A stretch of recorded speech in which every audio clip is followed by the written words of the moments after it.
You know, there's always been music that's kind of like the soundtrack of a generation. And the 1970s, that decade gave birth to punk, and if you didn't know, well, punk was basically the voice of a generation. It was the voice of the disaffected youth. And it wasn't just music. It was a whole thing. It had the look. It had the attitude.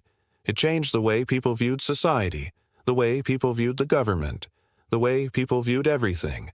And some people might say, oh, it's just a fad, but punk went beyond that. I mean, it influenced fashion. It influenced how young people dressed. It was a whole youth culture that was kind of like a do-it-yourself. You know, if you wanted to be part of it, you could just put a safety pin through your jeans and you were part of the movement. It's interesting because when you look at, say, the fashion districts in cities today, a lot of the styles that are popular, a lot of the looks that people are wearing, they're merging different styles. They're merging different looks. And a lot of times it's an influence of what was happening back in the 70s with punk. I mean, you can see it in the way that people accessorize. You can see it in the way that people wear clothes. There's a definite influence of that era. And it's interesting because if you think about it, that era was kind of the birth of youth culture.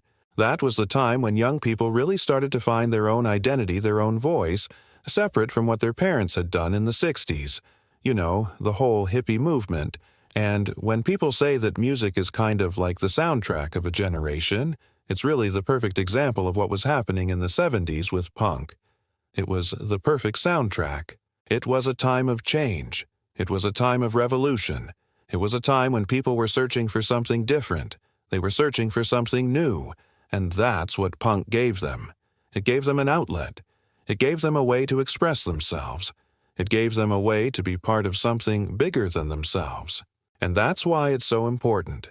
That's why it's so influential, and that's why it continues to live on today.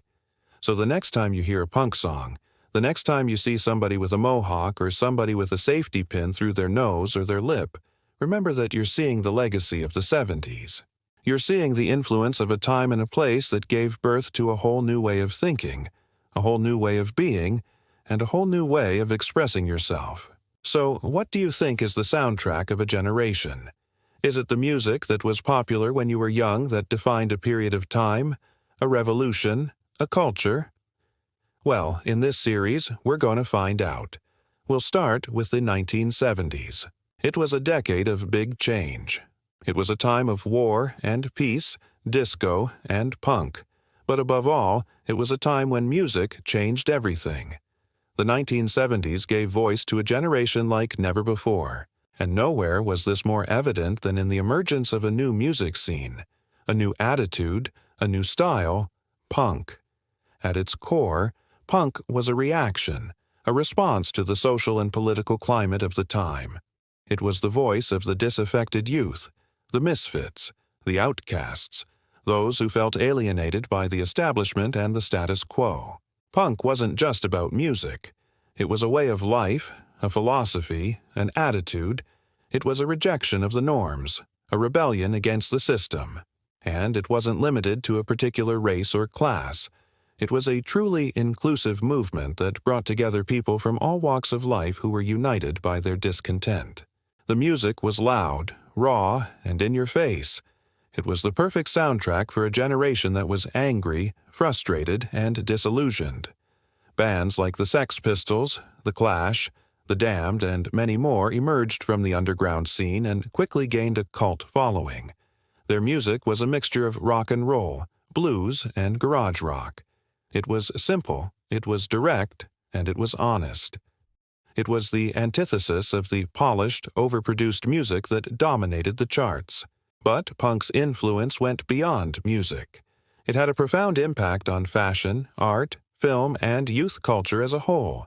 It gave rise to a new style, a new look that became synonymous with the era. Think ripped jeans, leather jackets, combat boots, and safety pins. These were the uniform of a generation, a visual representation of their alienation and their anger. In many ways, punk was a precursor to the grunge movement of the 1990s. It shared the same anti-establishment ethos, the same disdain for the status quo, but punk was more theatrical, more in your face. It was a movement that rejected everything, including music videos. But that didn't stop the influence. In fact, the influence of punk can still be seen today in many areas of popular culture, and nowhere is this more evident than in fashion districts like Shoreditch in London or the Lower East Side in New York. These are places where the old and the new collide, where the punks of today mix and match styles and make it their own. They take inspiration from the past and merge it with the present to create something that is truly unique. So, what started as a musical revolution in the 1970s has evolved into a cultural movement that continues to influence people around the world. Punk is more than just a genre of music. It's a state of mind, a way of thinking, a refusal to conform. It's the soundtrack of a generation. Thanks for watching. Do you agree? Is punk the soundtrack of a generation? Who was your favorite punk band of the 70s? Let us know in the comments below. And if you liked this video, and if you're a real rocker, click the subscribe and like button.